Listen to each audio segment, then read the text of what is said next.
Primero fue un santo, después fue un alcohólico, un ebrio, un mujeriego.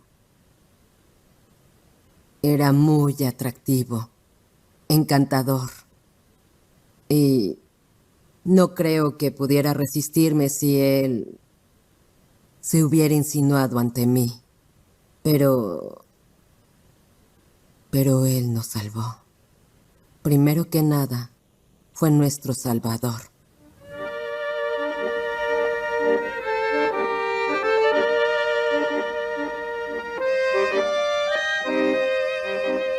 Era extravagante y le gustaba la buena vida. Comerciante del mercado negro y apostador, bebedor y mujeriego. Para los alemanes era un leal agente de inteligencia militar. También fue Oskar Schindler, el hombre que robó a judíos de los nazis.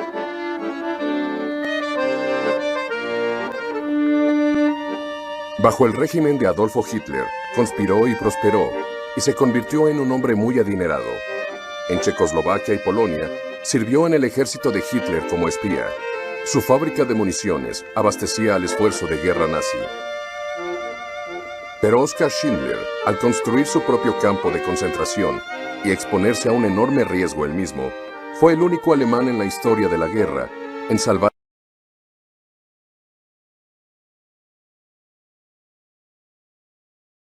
a más de 1000 judíos de los hornos en los campos de exterminio.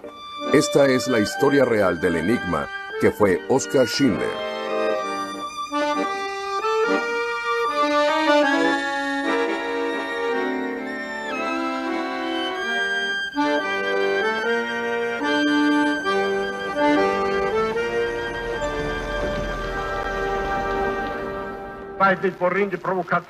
Primero de septiembre de 1939, Adolfo Hitler le dice a un entusiasta parlamento alemán que Alemania invadirá Polonia.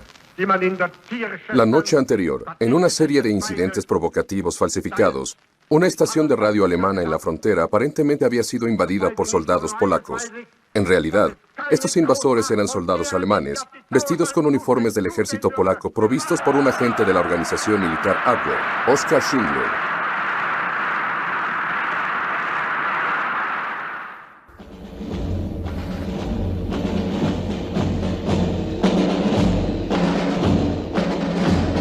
Una semana más tarde, los victoriosos alemanes desfilaron a través de la ciudad polaca de Cracovia y la declararon la capital de sus territorios orientales conquistados.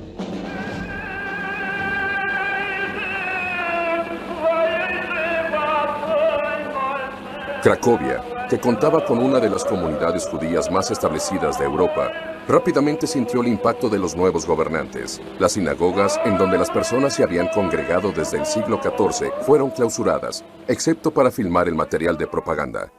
Una serie de leyes fueron decretadas, las cuales afectaban a toda la población, pero con regulaciones especialmente duras contra los judíos. Cada aspecto de su vida sería controlado.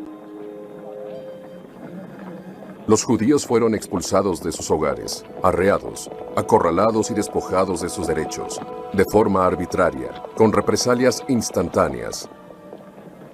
Recuerdo haber sido muy infeliz durante las primeras semanas. Se acercaban las festividades judías y recuerdo como si fuera hoy estar ahí con mi madre, en esa sinagoga, llorando y con todas esas extrañas personas a nuestro alrededor.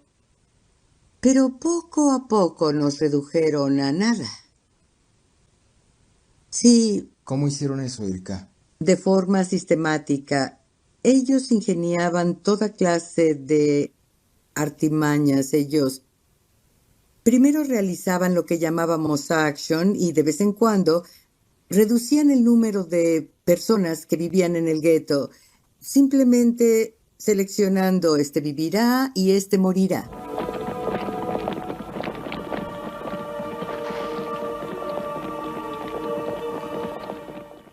Mi padre y mi madre, mi hermana menor y mi hermano menor, los alemanes los pusieron en un área en medio del pueblo.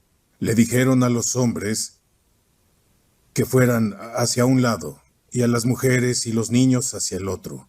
La gente sabía que los hombres irían a campos a trabajar. Y mi padre decidió que no abandonaría a mi madre, mi hermano y hermana. Él fue hasta el otro lado, y luego mi madre sostenía a uno de los niños, y mi padre sostenía al otro niño, y les dispararon de inmediato.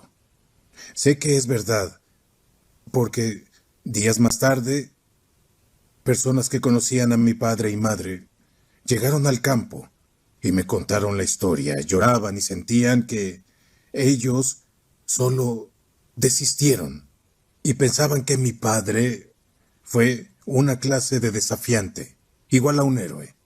Y eso era lo demencial. Nosotros, los inocentes, sentíamos culpa de lo que los homicidas nos hacían. Bajo el plan maestro de Alemania, un día Cracovia, Polonia, Europa, estaría completamente libre de judíos. Hasta entonces, el trabajo de los esclavos judíos podría ser explotado. Los judíos sin permisos de trabajo serían agrupados. Al menos el trabajo ofrecía la posibilidad de vivir. Caminaba en una de las calles y fui detenido por algunas personas de la SS que salieron de un camión y agruparon a personas. Y antes de darnos cuenta, estábamos en camino hacia algún lugar. No sabíamos con exactitud a dónde. Pero terminamos en lo que más tarde sería conocido como Amalienberg.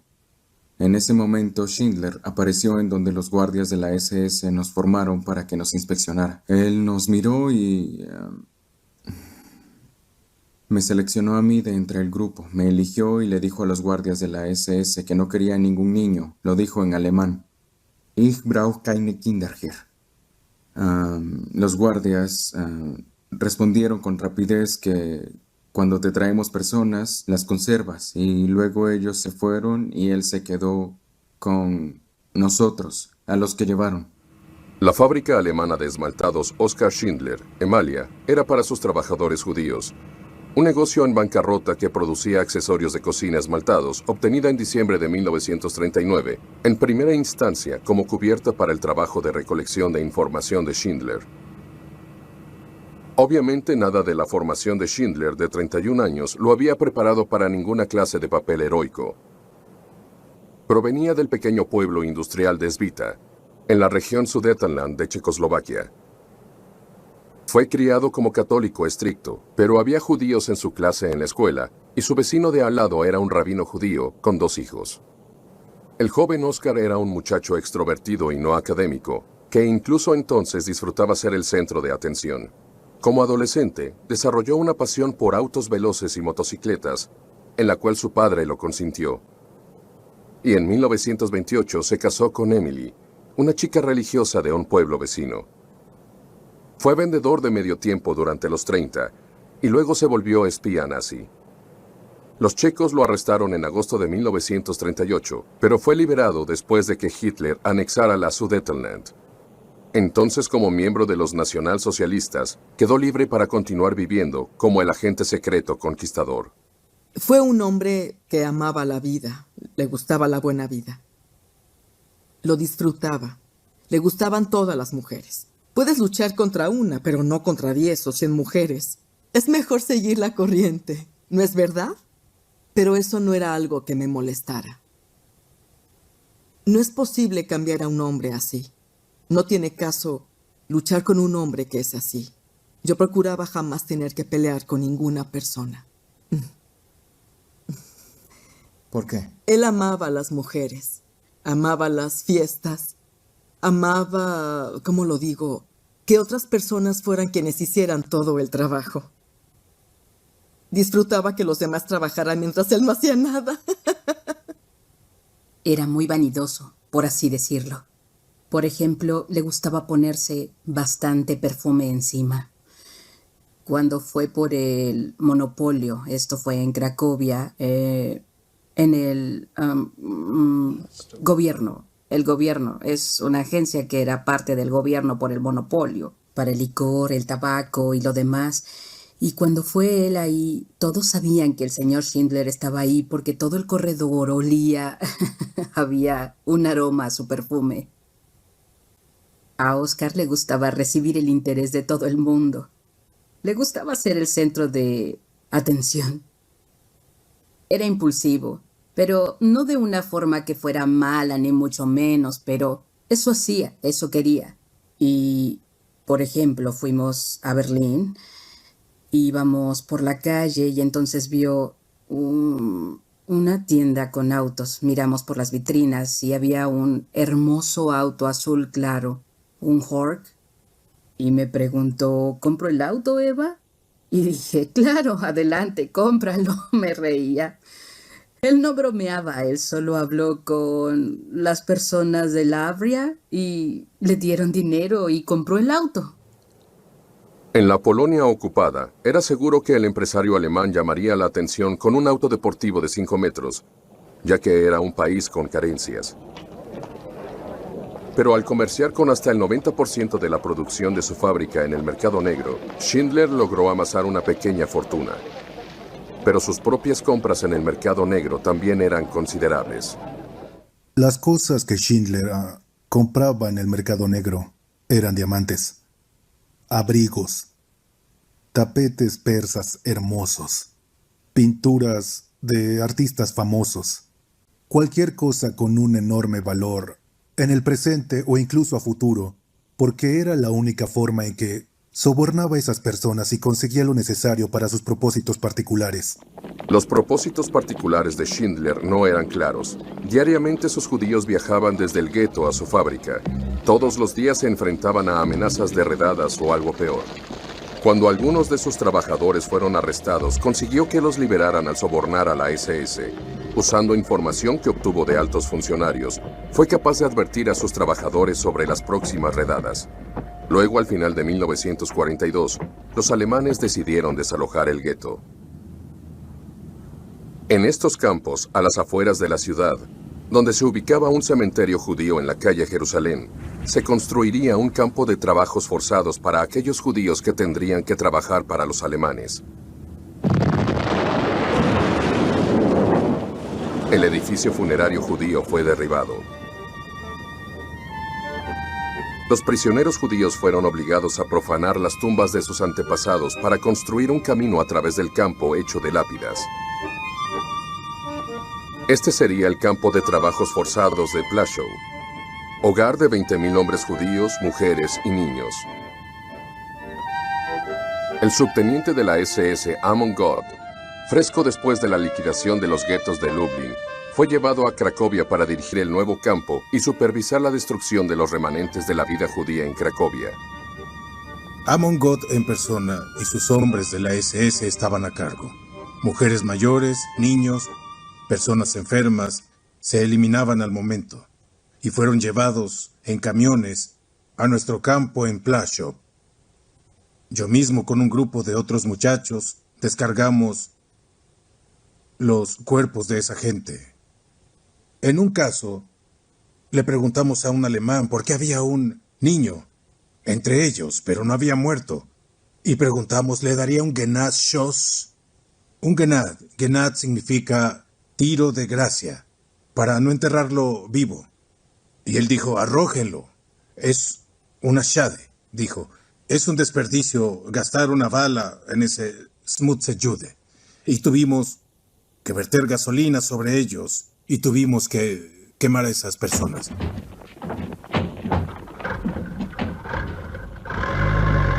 Con orgullo, las unidades de grabación alemanas mostraban a sus escuadrones de acción en operación. Pero un alemán intentó proteger a su gente de la orgía de asesinatos. En la mañana del 13 de marzo de 1943, Schindler nos dijo que no regresáramos al gueto como lo haríamos siempre, sino que nos quedáramos ahí y que hiciéramos lo que pudiéramos, que durmiéramos en donde fuera porque habían problemas en el gueto. El gueto sería liquidado, ocurrirían asesinatos y quería que nos quedáramos en ese periodo. Durante ese periodo, cuando estuve dentro de la fábrica, me quedé durante las siguientes 3 noches, trabajaba durante el día o durante la noche. El gueto fue liquidado junto con mi familia, junto con mis padres, 2 hermanas y hermanos. A un hermano le dispararon cuando intentó cruzar de una línea a otra. No sé qué le sucedió al resto de la familia, pero sospecho que fueron a Auschwitz. No los volví a ver desde entonces.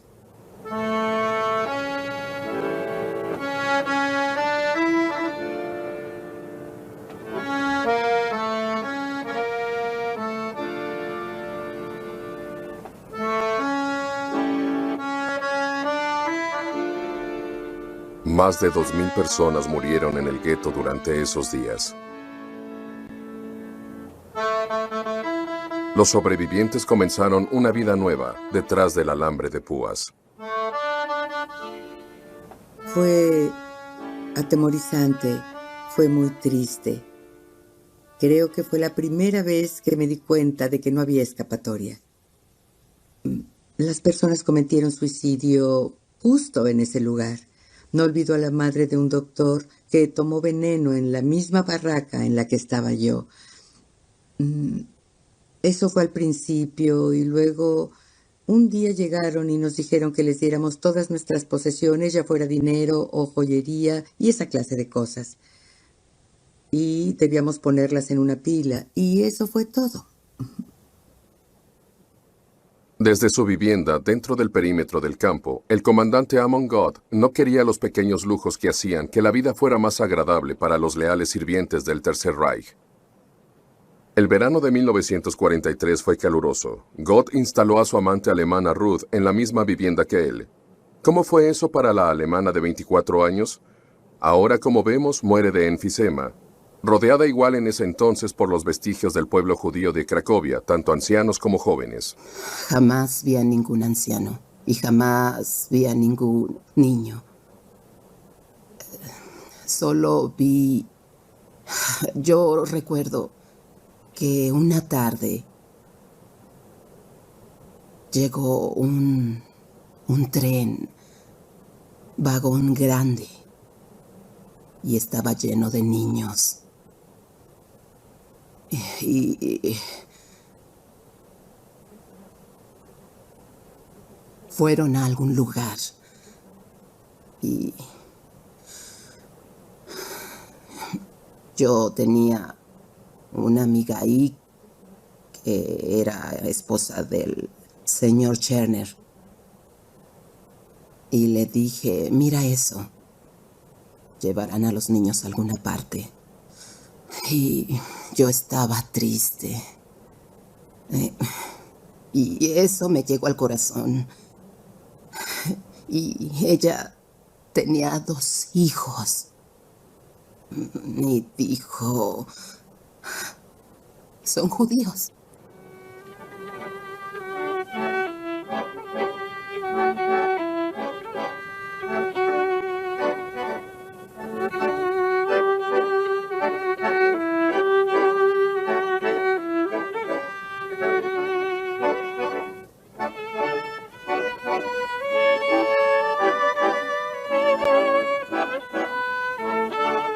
Para satisfacer sus intereses musicales, God designó a sus propios músicos residentes de entre los prisioneros, los hermanos Hermann y Leo Rosner.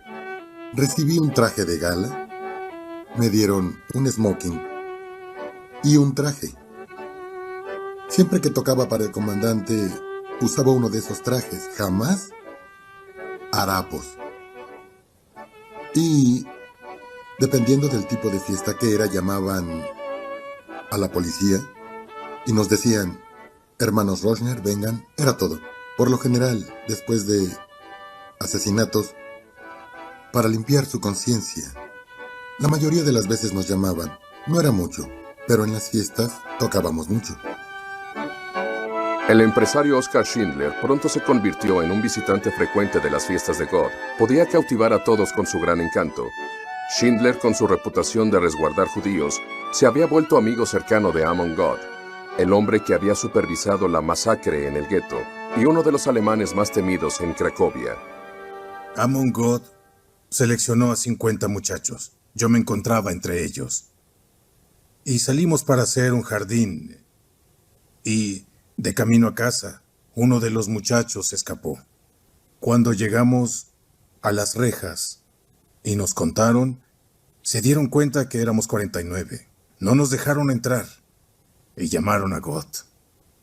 God llegó con oficiales de la SS y gritaba y decía, ¿dónde está el que falta? Nosotros pretendimos no saber. Eso dijimos. No podíamos decir que lo vimos escapar. Y seleccionó a uno de cada 2. 24 o 25. Uno a la derecha de donde estaba y uno a la izquierda. y les disparó en ese momento. Dijo, eso es lo que pasa si alguno de ustedes se escapa. Y nos hicimos una especie de promesa, que éramos responsables por nuestros amigos. ¿Cómo salvaríamos una vida si poníamos en riesgo 25 o incluso más? No era un asesino brutal. No más que otras personas. Otros fueron peores. Él no fue así. Él no hacía esas cosas por diversión. No era un asesino brutal. Él pensaba lo mismo que todos los de la SS pensaban de los judíos. ¿Y qué era eso? Que estaban ahí para trabajar. No los mataba porque era algo divertido de hacer. Ese no era un campo donde las personas iban a morir como Auschwitz. Pero muchos cadáveres fueron desenterrados en Plaszow. ¿De dónde vinieron? No lo sé. No lo sé.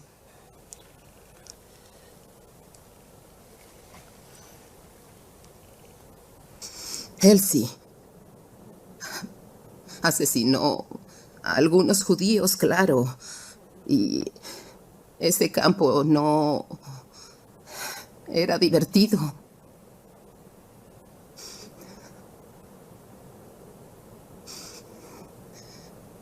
No era divertido, en serio. Yo me quedaba en la cocina con mis sirvientas y siempre les decía, si pudiera hacer algo, lo haría.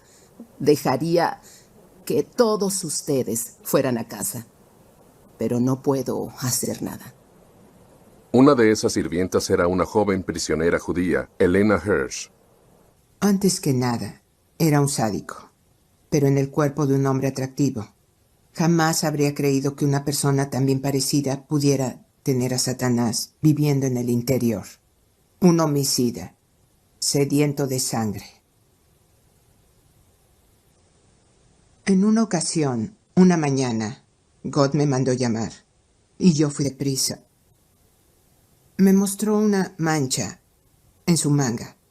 Pudo haber sido polvo de la mampostería. Yo no tenía idea de qué pudo haberla causado, pero era una mancha muy pequeña, insignificante, era en verdad diminuta. Y dije, es posible que Poldek, que era el criado que se encargaba de preparar toda su ropa, tal vez él fue quien la manchó.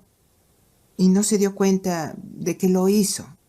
Pero al decirle eso recibí un golpe, una tremenda bofetada en el rostro, y de inmediato ensordecí.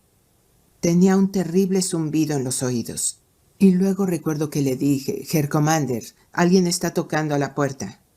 Y entonces me golpeó una segunda vez tan fuerte que me salió sangre del oído. Claro que a él no le importaba y dijo, largo de aquí, bruja. Eres una criminal judía. ¿Vivía con un hombre que odiaba a los judíos? Él no los odiaba. Era demasiado. Déjeme decirlo de otra forma. Usted misma ha dicho ¿Cree que Schindler quería a los judíos? ¿Que los amaba? No. No.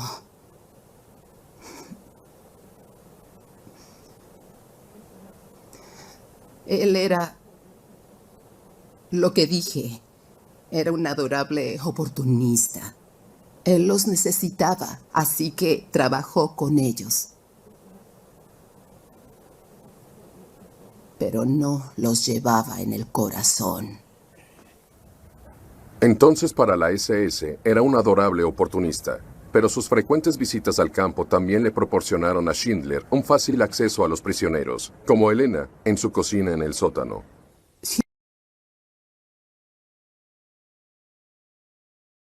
Tal vez había tomado un poco de más, y él me abrazaba.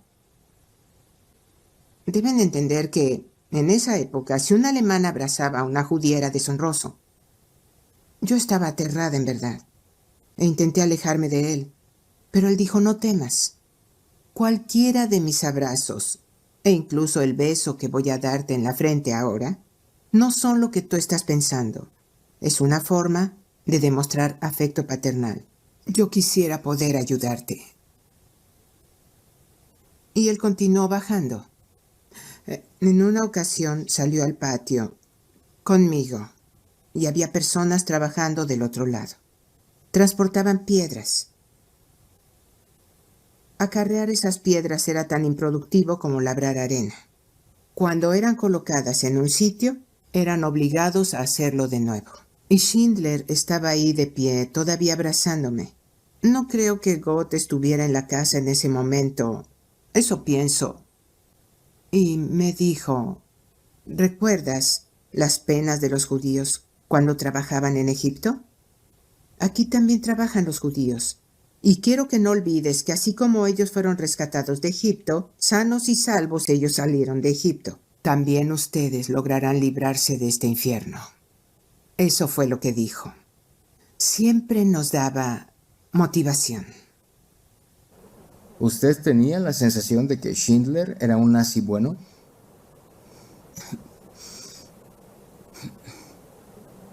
Todos éramos buenos nazis en ese sentido. No podíamos ser otra cosa. Teníamos que creer en todas esas cosas. ¿Qué es lo que podríamos haber hecho? Nada. No podíamos hacer nada contra eso.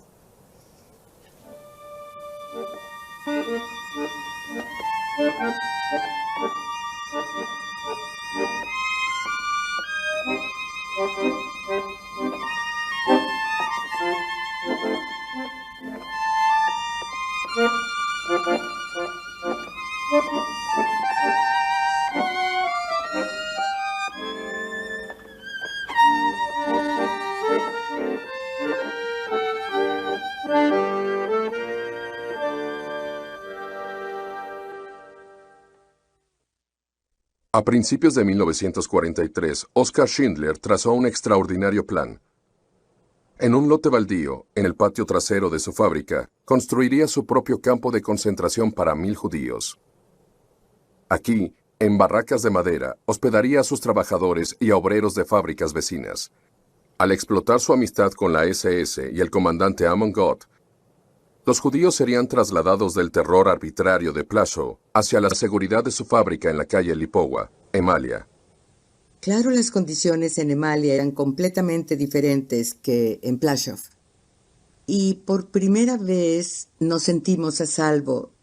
De alguna forma sabíamos que todas las cosas que nos pasaban, como los 25 azotes y esa clase de cosas, jamás pasarían ahí. Y no sucedieron. Eso nunca pasó.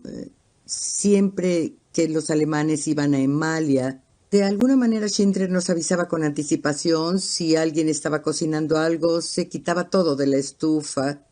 E incluso cuando Gott fue, las puertas y las cortinas se cerraron y en las barracas de las personas que trabajaban para Schindler estaban cerradas cuando los alemanes fueron, y él les explicó, estas son las barracas de mi compañía. Y ningún soldado ni oficial de la SS jamás entró a nuestras barracas. Las personas comían, tenían pan. Era como haber llegado a otro planeta. El señor Schindler fue a la cochera y las personas me dijeron, justo ahora, Oskar Schindler ya viene. Y me saludó, incluso me tendió la mano. Yo tenía miedo de darle la mía, de estrechar la suya. Pero él me dijo que no temiera. Escuchó que yo era un buen mecánico y que disfrutaría mi estancia ahí, que no temiera, no tendría hambre. Y entonces le dije en polaco a mis amigos, en cuanto él salió, díganme, ¿está mintiendo o lo que dijo es cierto? Dijeron, no, es cierto, lo que dijo es cierto. Con el mercado negro y la barata obra de mano de los judíos esclavos, el pequeño comerciante prebélico se había convertido en un exitoso empresario, con un establo privado. Y durante las noches había rondas de bebidas y fiestas con contactos militares y de la SS. Con encanto y diamantes, Schindler compró seguridad para sus judíos. Los arreglos estaban basados en los pagos que nosotros realizábamos. Eran pagos con diamantes, no con dinero, no, debían ser pequeños obsequios de diamantes y otras cosas. Eso era lo que ellos pedían. Porque el dinero no tenía valor. Debían ser joyas, muchas joyas exquisitas para poder pagarle. Y que esas personas permanecieran con nosotros. Y mi esposo pagó mucho dinero a los oficiales de la SS por ellos. Pero ni siquiera Schindler estaba libre de sospechas. Fue arrestado 3 veces por la SS y pasó más de una semana en una celda. Los cargos abarcaban desde lo trivial hasta estar involucrado en grandes fraudes del mercado negro, lo cual podía suponer la pena de muerte. Pero en cada ocasión, sus conexiones en inteligencia militar e inspectoría de armamento facilitaron su liberación. Nosotros estábamos protegidos por la Abrea. Y por otro lado estaba la Inspectoría de Armamento alemana. Ellos le permitían tener a los judíos en su campo para que no fueran llevados al campo de Auschwitz. Nos ayudaba la Inspectoría de Armamento alemana. Los oficiales de la SS eran sobornados únicamente para que no le dispararan a la gente, a los que vivían ahí, solamente por malicia. Schindler, el agente secreto, en una misión de la Abwehr en Turquía, viajó hasta ahí en su auto deportivo Horch, y después de reunirse con el embajador alemán von Papen, fue a admirar el paisaje. Y entonces, después en ese mismo año, se convirtió en agente doble. Budapest, la capital de Hungría, seguía relativamente alejada de la guerra y la agencia judía para Israel fue capaz de operar desde ahí. Schindler viajó desde Cracovia, oculto en un vagón de equipaje con periódicos, para reunirse en Budapest con el agente judío Samuel Springman. En un gran hotel, Schindler le dio detalles a Springman sobre el destino del gueto de Cracovia y presentó como evidencias las instrucciones que había recibido del comandante Gott sobre la detención de los judíos. Después regresó a Cracovia con dinero para ayudar a las prisioneras de Plaszow. Para finales de 1943, en el frente ruso, los alemanes eran forzados a retroceder y al oeste, los aliados habían aterrizado en Italia. En Cracovia, la fábrica de Schindler celebraba su 4º aniversario.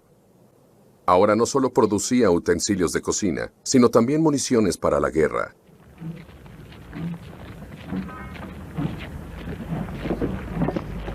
Con la guerra aproximándose por todos los flancos, la máquina de exterminación alemana aceleró en un frenético intento de implementar la solución final.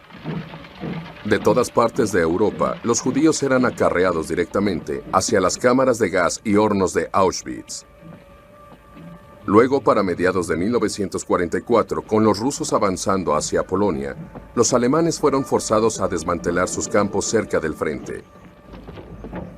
Las industrias esenciales serían movidas a un territorio más seguro.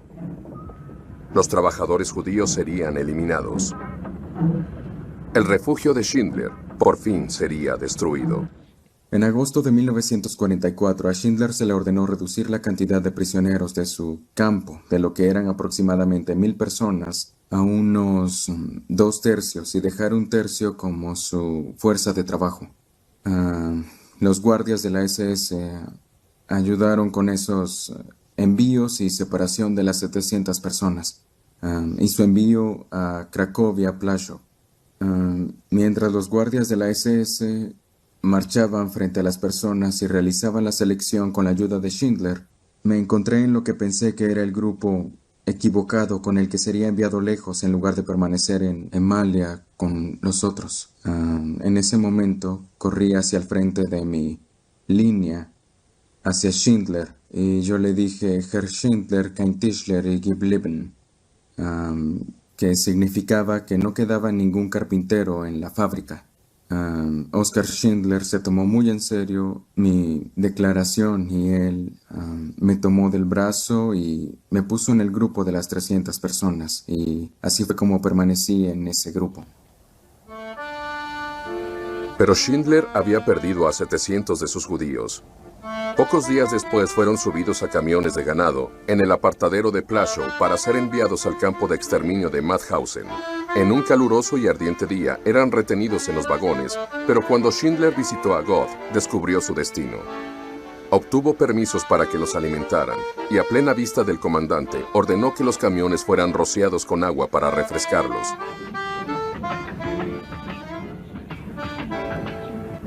Durante el viaje, el guardia de la SS fue sobornado para que abriera los vagones en cada parada. Pero sus cerca de 300 sobrevivientes aún tenían fe, aunque para septiembre, Emalia había sido cerrada y los prisioneros habían sido transferidos a Plaszow. Sin embargo, las extensas maquinaciones de Schindler habían rendido frutos. La producción, ahora clasificada como esencial para la guerra, debía ser trasladada a la seguridad de Brunlitz, cerca de su hogar en Checoslovaquia. Podría llevar con él a 1000 obreros metalúrgicos especialistas. En esa época, hicieron una lista de personas que se supone que se quedarían y de las que se irían. La idea era conservar a las mujeres y a las familias de las mujeres unidas. Por desgracia, algunos no lo lograron, hombres ni mujeres por igual, y la lista fue redactada de una forma interesante. Creo que todo el mundo tuvo algo que ver con ella, ya fuera Schindler o el señor Bankier o el policía judío o incluso el ingeniero alemán que trabajaba para Schindler. Una especie de venganza personal estuvo involucrada. Y así fue como pasó, que personas que trabajaron desde el principio, que se esforzaron al máximo, jamás llegaron a Brunlitz y no pudieron sobrevivir. Esta es la lista de Schindler, la lista de vida para los 1000 afortunados. Pero como Schindler había perdido a 700 de sus judíos durante la selección de agosto, ahora había espacio para más personas de Plaszow. En el caos para entrar en la lista, la corrupción se presentó. El prisionero encargado era un administrador de Gott llamado Marcel Goldberg. Le pregunté, Marcel, ¿serías tan amable de ponerme en la lista? Y la primera pregunta que me hizo fue si tenía diamantes. Si tenía dólares, le dije, Marcel, no tengo ningún diamante, no tengo dólares, pero hemos sido buenos amigos por muchos años, desde antes de la guerra. Y él me dijo, no quiero usar palabras vulgares, pero él me dijo, vas a morir aquí, no irás a ninguna parte sin los diamantes, sin ningún diamante. Él los recolectaba no para nadie más, solo para él mismo. Era su negocio personal. En esa lista leí mi nombre, Pantir Hermoyes, mi fecha de nacimiento y como ocupación estaba escrito obrero metalúrgico. Les doy mi palabra. No fui yo quien lo anotó. Jamás trabajé con metal. He contado mi experiencia muchas veces. Llegué al campo como constructor de barracas y luego trabajé en la cocina. Si fuera una clase de fanático, o lo fui en el pasado, habría dicho que un ángel bajó y escribió mi nombre. Elena Hirsch, la sirvienta de Amon Gott, le ofreció en secreto 4000 zlotys a Schindler para entrar en la lista. Él aceptó el dinero y obtuvo su liberación de una forma poco convencional. Schindler permaneció con Gott. Jugaron cartas después.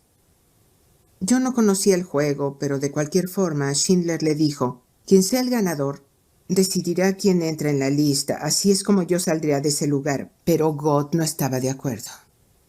Él no permitiría que yo estuviera en esa lista. Entonces Schindler le dijo, quien gane decide si Lena estará en la lista. Y ellos jugaron y jugaron. Y Schindler ganó. En total eran 14.000 zlotys. Era una muy buena suma. Schindler miró a Gott y le dijo, ¿y bien?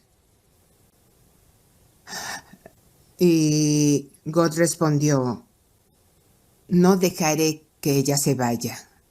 Schindler le dijo, tú perdiste. También estaba Julius Madrich, otro propietario de una fábrica con obreros esclavos en Plaszow. Él quería que algunos de sus prisioneros fueran enviados a Brunitz con Schindler, quien accedió a llevarse a 60 trabajadores. Cuando Madrich llegó, un día dijo que podía enviar a algunas personas a Brunlitz con Schindler.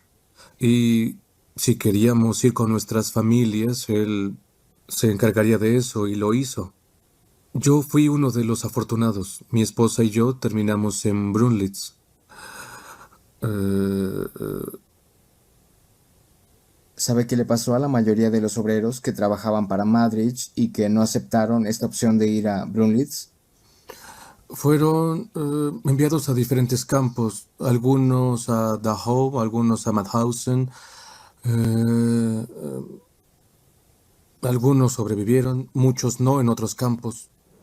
Al final, 1.100 hombres, mujeres y niños, todos supuestamente trabajadores esenciales de municiones, abarrotaron la lista para Brunlitz. El 15 de octubre de 1944, los 800 hombres abandonaron Plaszow en camiones de ganado. Pero en lugar de llegar a la fábrica de Schindler en el suroeste, al día siguiente arribaron al campo de concentración de Gross-Rosen. Gross-Rosen fue una pesadilla. Al llegar abrieron las puertas de los camiones de ganado. Cuando salimos, tenían a los capos listos, con guantes en las manos, lucían muy elegantes, y nos acarrearon hasta un punto de agrupamiento que llamaban Appelplatz. En ese lugar de agrupamiento, lo primero que hicieron fue decirnos que nos desvistiéramos. Eso fue en octubre, hacía algo de frío. Nos desvestimos. Y lo que pasó después fue que nos llevaron a una regadera. Estábamos muy preocupados por la regadera. No sabíamos si recibiríamos gas o agua. Cuando salió el agua fue un gran alivio. Nos mantuvieron a varios cientos de personas en un espacio en el que cabían tal vez 30 o 40 personas. Y lo que hicimos fue dormir en el piso, con las piernas extendidas, y nos acomodamos uno encima de otro. Era la única forma en que cabíamos todos en la barraca. Y así dormimos la primera noche. Y así dormimos la siguiente noche. Al tercer día, creo, el ángel llegó. Oskar Schindler llegó. Y tan pronto vimos a Schindler, fue como si las puertas del cielo se abrieran. En ese momento todo el mundo se sintió a salvo. Si Schindler está aquí, entonces nada nos pasaría. Y así fue. Un par de días después nos transportaron a Brunlitz. Los relatos difieren en cuanto a las circunstancias exactas de la liberación de los hombres con respecto a si Schindler estuvo ahí o no. Pero 2 días después de que los hombres llegaran a la seguridad de Brunlitz, sus 300 mujeres también abandonaron Plaszow hacia un nuevo campo. Después de 12 horas, solo habían viajado 64 kilómetros, hasta las puertas de Auschwitz. Recuerdo que llegamos a Auschwitz de noche y ellos abrieron la puerta del tren y dijeron, todo el mundo afuera. Y entonces nos salimos y marchamos en silencio y en ese instante noté las chimeneas con fuego que emanaba de su interior y no dije nada, solo le hice señas a mi cuñada, a la hermana de mi marido, y le señalé las chimeneas. Y nos llevaban cada vez más cerca al área donde las chimeneas estaban, hacia unas barracas, no sé con exactitud qué eran, y nos dijeron que nos desvistiéramos por completo, nuestras pertenencias a un costado, y que entráramos a la habitación para una ducha. Esperamos y esperamos, y jamás llegó la ducha.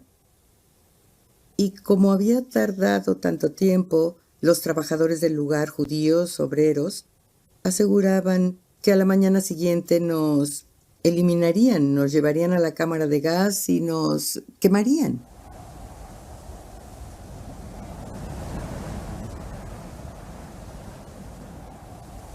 El cielo era rojo a nuestro alrededor. El aroma era un tanto diferente, ¿sabes? Pero aún así no creíamos que esas cosas podrían suceder. Porque incluso una mujer que era eslovaca ya había trabajado en Auschwitz desde el principio, desde 1940 o algo así. Ella nos dijo, no van a sobrevivir. Al preguntar si podíamos conservar cosas de nuestras posesiones, dijo, ¿de qué se preocupan? No van a sobrevivir otro día.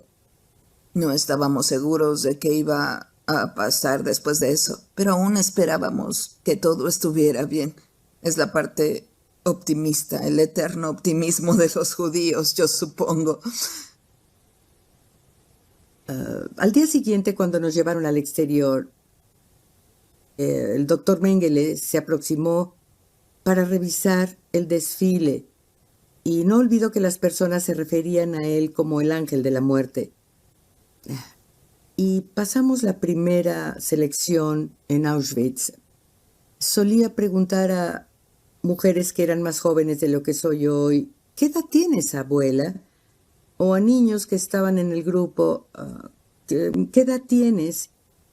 Y luego se llevaron a los ancianos por un costado y el resto de nosotros fue empujado al lado bueno. Y nos llevaron a Birkenau, que era una parte de Auschwitz, y nos quedamos ahí 3 semanas. Y durante esas 3 semanas creo que al menos debí estar en 3 ocasiones desnuda, sin nada, para una selección. Era muy delgada en esa época y en realidad no sabía qué parte de mi cuerpo resaltar más para lucir saludable y sana.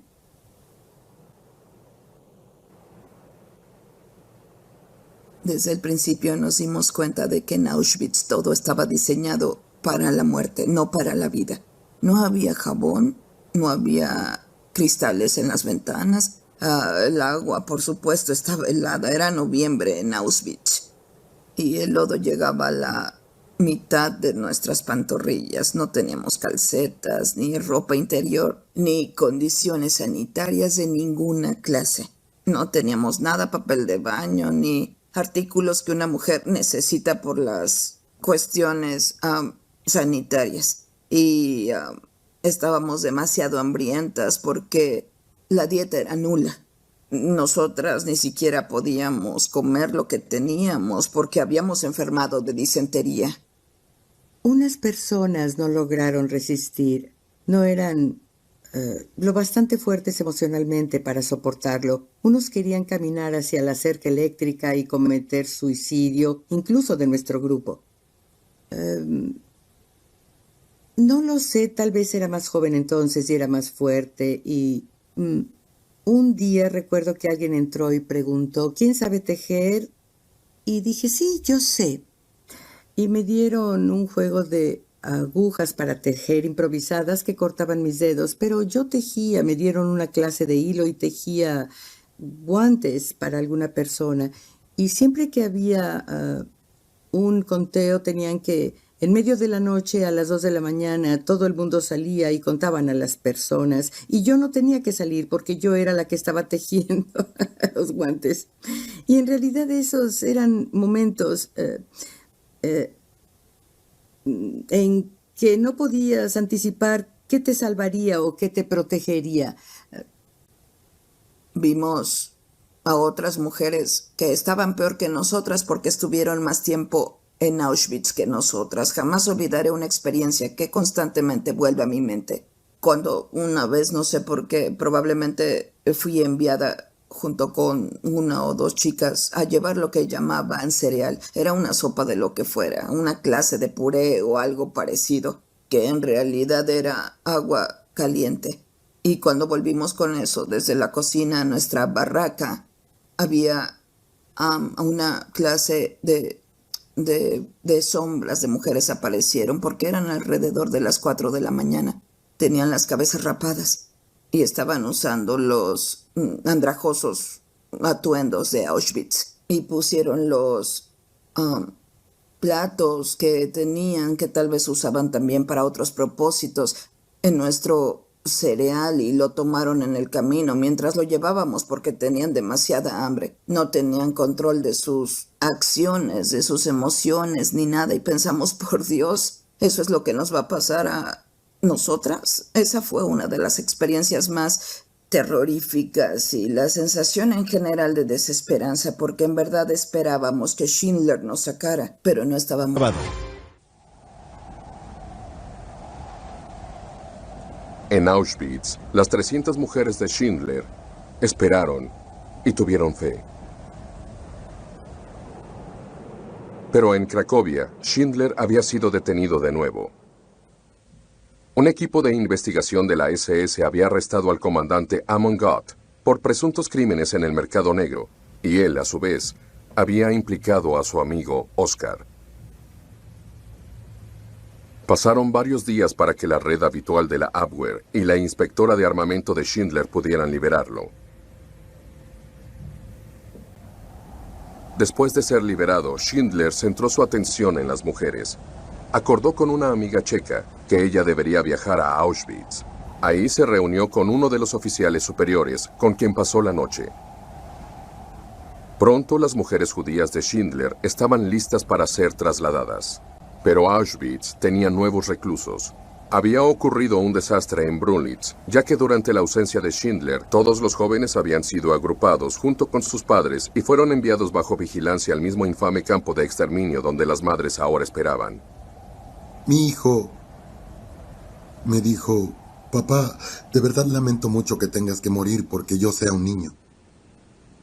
Así que ahora, mi hijo notó en Auschwitz que había un movimiento bajo los trenes, se veían las piernas de alguien.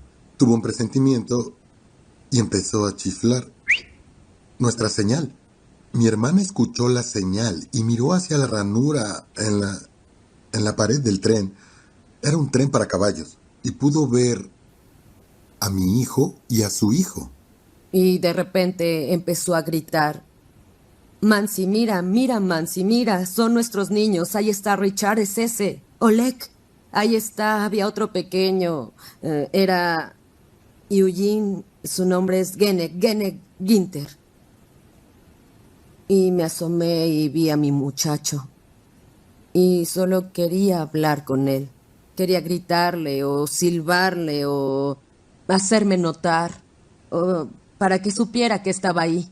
Comenzó a golpear la puerta. Y el guardia alemán dijo: Bachilos, Bachilos. ¿Qué pasaba? Ella dijo: escuche, ese es mi hijo. Tal vez sea la última vez que lo vea. Por favor, déjame salir. Dijo: de acuerdo, vayan debajo del tren, que parezca que hacen algo, ¿sí? Me metí bajo el tren y yo le grité: Oleg, Oleg, Oleg.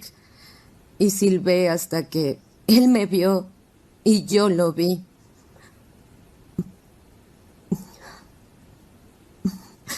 Le dije: Olushut, ¿tienes hambre? Él dijo: no, Mamushut, mira, tengo patatas. Fue una coincidencia bastante increíble estar en el mismo lugar en ese momento. Y recuerdo haber estado con mi primo, recuerdo estar con mi tío.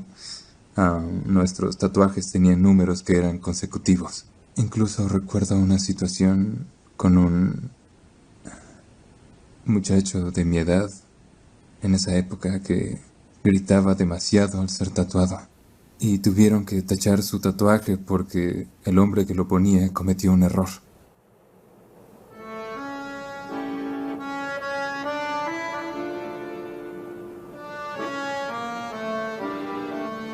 Al menos para las mujeres de Schindler, la odisea había terminado. Fue el único transporte de prisioneros que salió de Auschwitz por nombre en la historia de la guerra. Al llegar a Brelitz, si mi memoria no me falla, fue una mañana muy temprano. Hacía frío y era un día gris. Y claro, salimos de los trenes de ganado totalmente sucias. Y además de eso, estábamos cubiertas de pintura porque ellos nos mancharon con pintura antes de partir de Auschwitz. En caso de que alguien intentara escapar, sería más fácil poder verla en el camino. Llegamos. Nosotras bajamos del tren y formamos los grupos. Era lo que hacíamos. Siempre iba con las mismas 5 mujeres, todas juntas, y una de mis amigas dijo: mira las chimeneas. Llegamos aquí y van a gasearnos. Su nombre era Margo y le dije: Margo, pudieron hacerlo en Auschwitz. Ahora vamos con Schindler. Estoy segura que no lo harán. Y nos llevaron a un costado del campo. La entrada estaba abierta.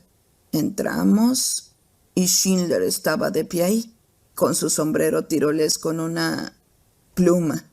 y él estaba rodeado por la SS, oficiales, guardias y mujeres guardias. Él nos recibió y nos sonrió y dijo: escuchen, por fin están conmigo, no se preocupen. A pesar de que la fábrica todavía no estaba terminada, me refiero a nuestros dormitorios. Dormíamos en paja en el suelo, pero no importaba porque estábamos con él y sabíamos que a partir de entonces, a menos que pasara algún imprevisto, estábamos a salvo, porque si estaba dentro de su poder, entonces él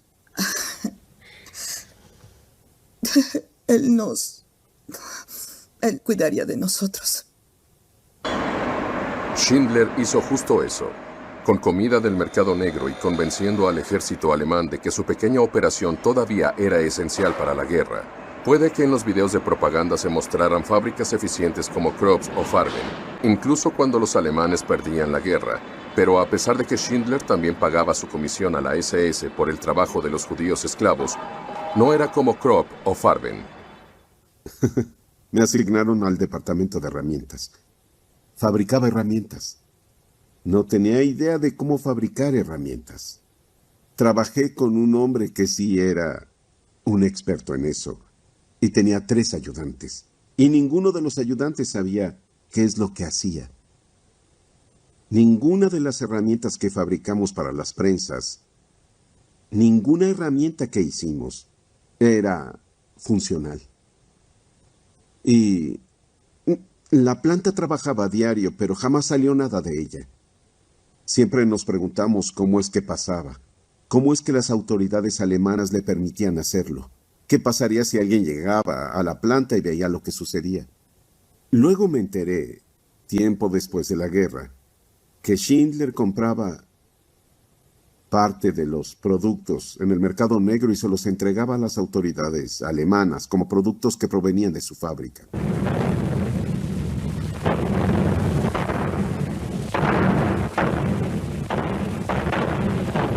A pesar de los esfuerzos de Schindler, a los alemanes no les iba bien. Ante los ejércitos rusos que avanzaban, continuaron evacuando sus campos de exterminio en Polonia.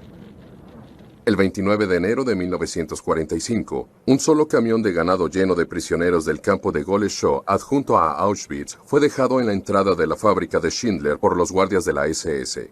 Los 2 soldados dijeron: tenemos un transporte de prisioneros que vienen del campo Goleschow. Hemos viajado desde hace 14 días sin parar. La fábrica a la que iban no podía recibirlos. Nosotros no podemos continuar. Estamos medio congelados. Si no los aceptan, entonces abriremos las puertas del vagón. Los mataremos a todos y aquí quedarán.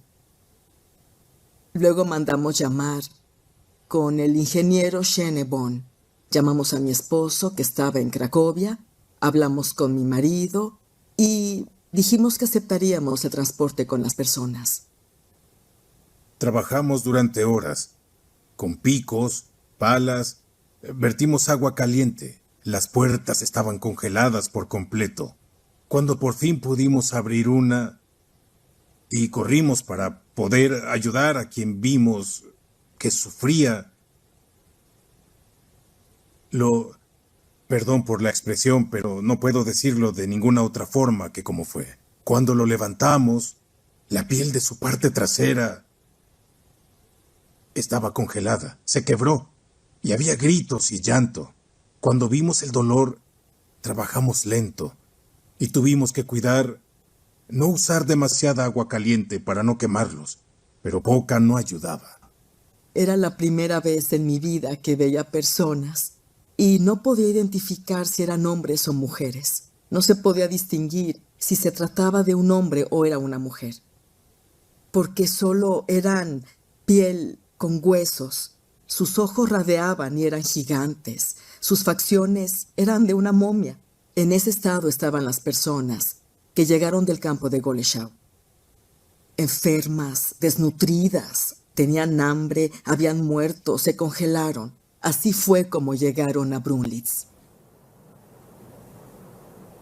Los sobrevivientes del camión de Goleschow se veían como estos prisioneros, filmados en Belsen.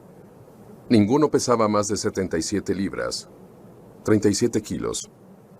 Para los muertos, Schindler compró una parcela en el cementerio local y fueron sepultados con todos los rituales judaicos. Los sobrevivientes fueron alimentados y se recuperaron hasta una especie de normalidad. Poco después de que terminó la guerra, recuerdo que fue el cumpleaños de Schindler y creo que incluso alguien horneó un pastel y observamos su cumpleaños desde adentro de la fábrica. Le cantamos feliz cumpleaños y él dijo algunas palabras. Era bueno con los discursos, debo admitirlo. Él remarcó que estábamos a salvo en ese rincón del mundo donde no había guerra y que nosotros ahí estábamos protegidos, y nos pidió guardar silencio en memoria de los nuestros que habían muerto. Y estos sucesos, tal vez alguien les diga que fue un muy astuto truco de su parte, que Schindler lo planeó y que eso era solo propaganda para que en el futuro él se salvara. Yo no sé qué pasaba por su mente y no intentaré adivinar. Así es como fue, es lo que pasó. ¿Cuál fue su motivación? No lo sé.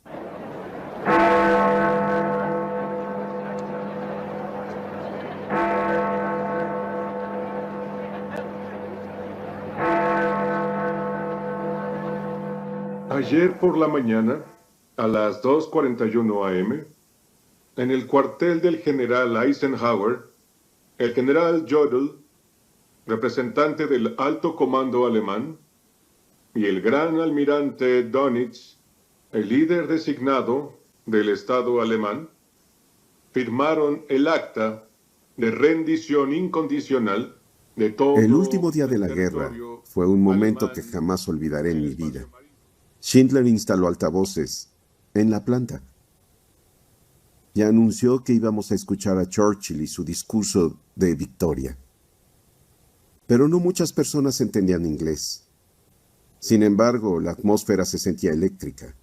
Las personas prestaron atención y escucharon una transmisión en una lengua que no entendían, pero sí podían sentir lo que significaban esas palabras. Yo había tomado algunas clases antes de la guerra y logré entender algunos de los pasajes del discurso. Y fue uno de los mejores momentos porque fue cuando nos dimos cuenta que estábamos a salvo. Iríamos a casa, sobrevivimos. Lo que no sabíamos era que fuimos pocos los que sobrevivimos.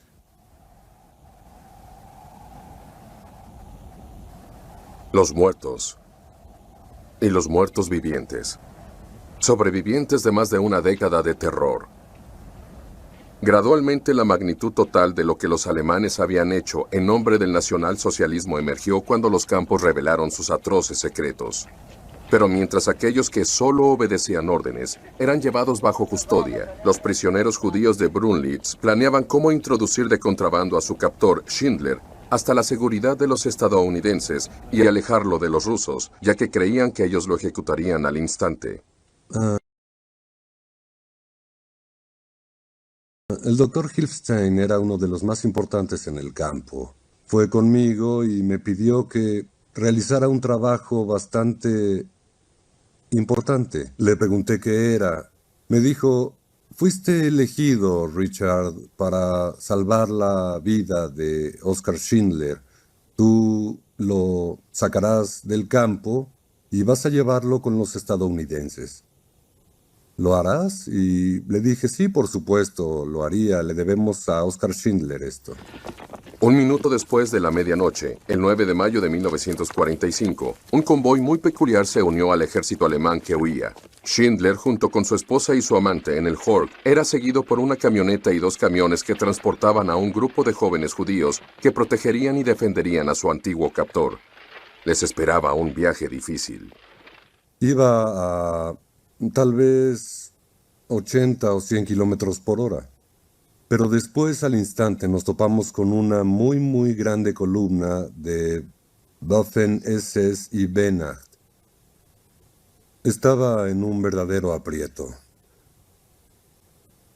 y entramos en la Böhmerwald. Estoy hablando de la selva de Bohemia. Era un sendero sinuoso, muy ondulante, y usé demasiado los frenos. Y después de 50 o 60 kilómetros perdí los frenos del auto. Sin imaginarlo, eran 30 toneladas sin frenos. Y puse a los costados a dos amigos míos, les di un gran pedazo de madera, y cuando el auto ya no se paraba ni se detenía con el freno, ellos saltaban y ponían los pedazos de madera bajo las ruedas, porque eso era en verdad peligroso, y si provocaba un accidente con un auto del ejército alemán, probablemente pondrían una bala en mi cabeza. Entonces avanzamos poco más de 100 kilómetros y luego nos sorprendimos porque de entre la selva salieron 5 rusos cosacos. Y yo nunca podré olvidar a miles de alemanes con armamento pesado. Salieron corriendo como infantes, gritando «Ivan, Ivan kommt», y huyeron. Es lo segundo que recuerdo.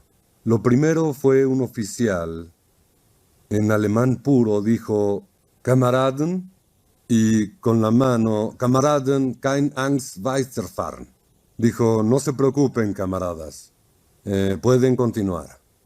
En ese momento yo le di mi chaqueta a Oskar Schindler y le dije «Escúchame, ya no eres el director, para mí eres Oskar».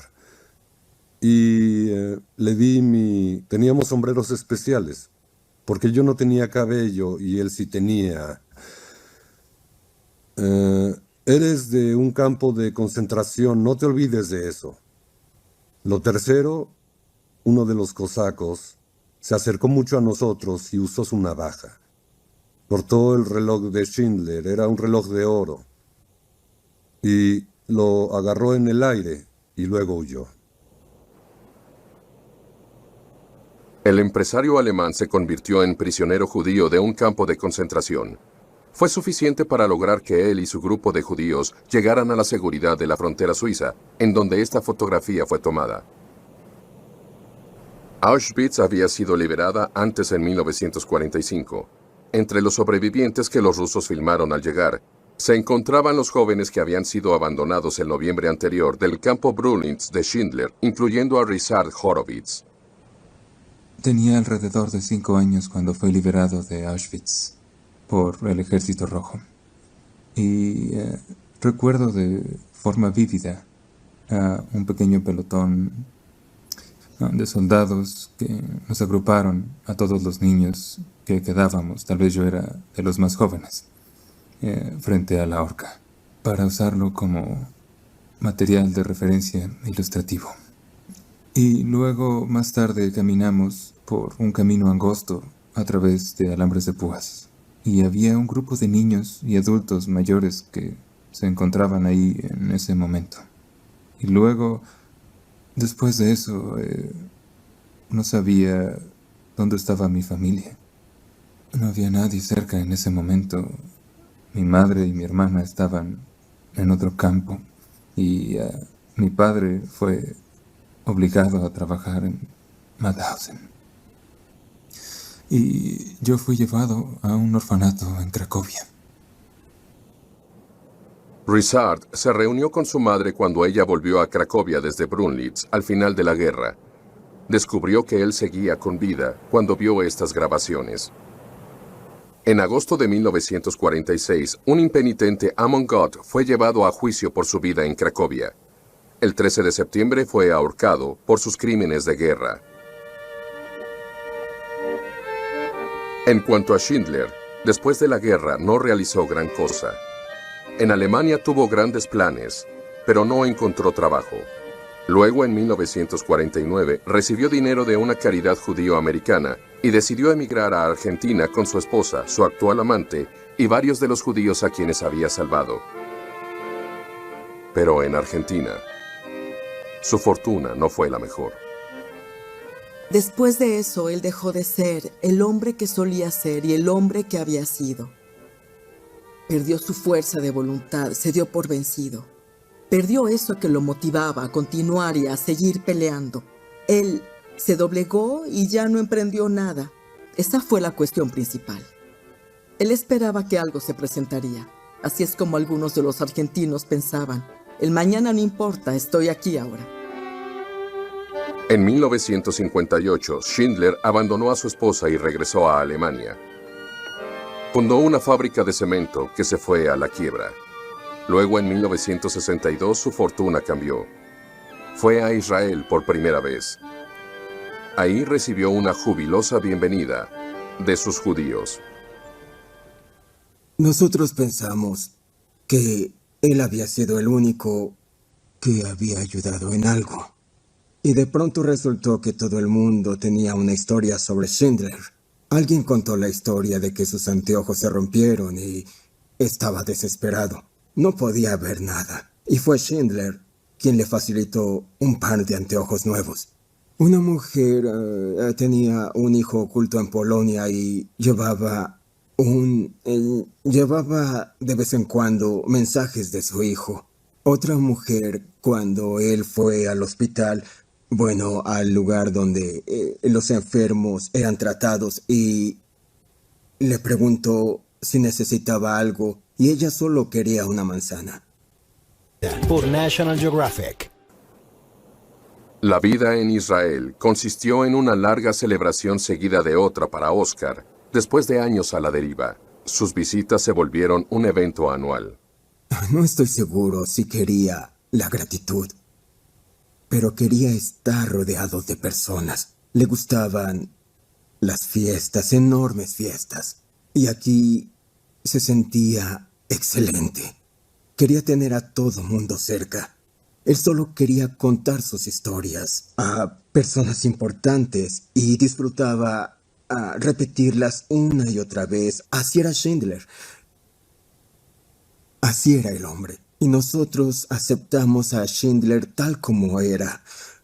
Porque si no hubiera sido como era, nadie más, con una manera distinta de pensar, hubiera logrado lo que él hizo. Israel honró a Schindler. En 1963, fue la tercera persona en recibir el título de Justo entre las Naciones. Su árbol se encuentra en el Paseo de los Justos, pero no todos los sobrevivientes están convencidos de sus intenciones. Después de todo, para mí, Schindler seguía siendo alemán, un nazi.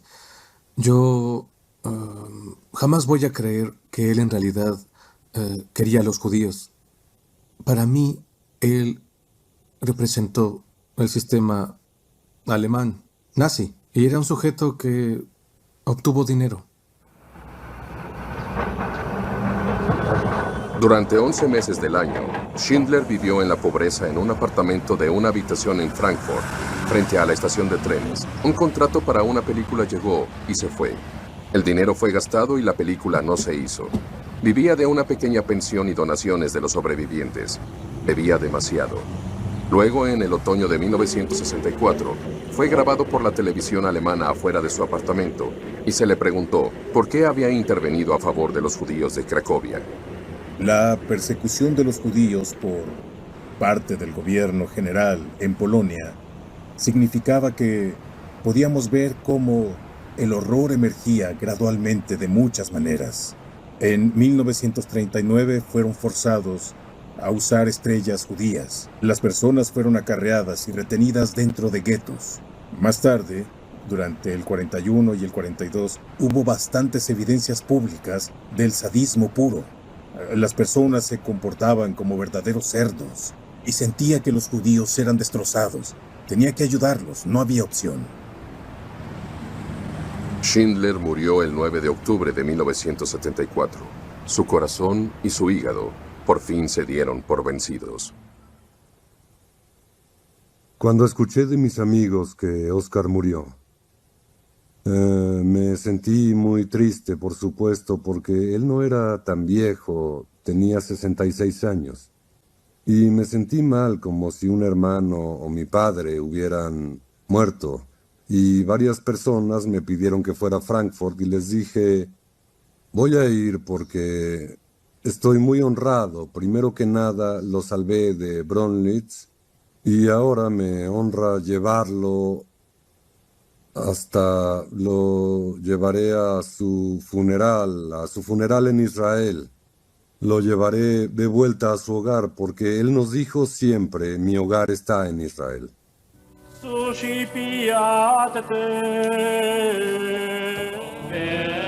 3 semanas más tarde, en la iglesia católica del Monte Sión, en Jerusalén, se reunieron para enterrar a Oskar Schindler. Judíos que jamás habían entrado a un lugar de adoración cristiano fueron a honrarlo. Pero aunque nadie podía decir en realidad quién era Oskar Schindler, su perdurable contribución a la humanidad estaba claramente grabada en esos rostros de Europa Central, en las bancas durante ese día. Schindler le había dado a su gente un obsequio invaluable.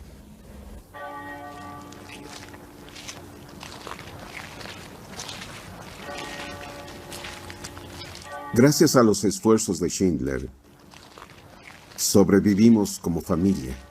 Mis padres todavía están vivos hoy. Tienen más de 80 años. Y sabemos que entre los sobrevivientes hay pocas familias enteras. Son realmente muy pocos los que tienen padres, y mis amigos que sobrevivieron envidian el hecho de que mi esposa y yo mismo tengamos padres y que mis hijos tengan abuelos. Era la persona más joven o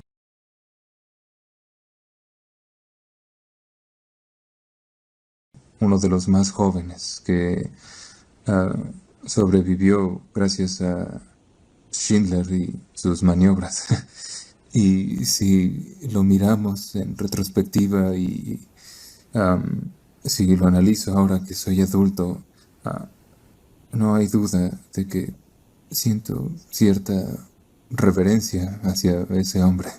Quien sea que fuera, al final lo hizo. ¿Qué importa, no? Al final la vida es lo que cuenta. Cuando se preparaba para abandonar el campo el último día de la guerra en 1945, los judíos de Brunlitz querían darle un obsequio a Oskar Schindler. Un prisionero ofreció sus dientes de oro y otro confeccionó un anillo, en el cual estaba inscrita la antigua frase judía: quien salva una vida, salva al mundo entero.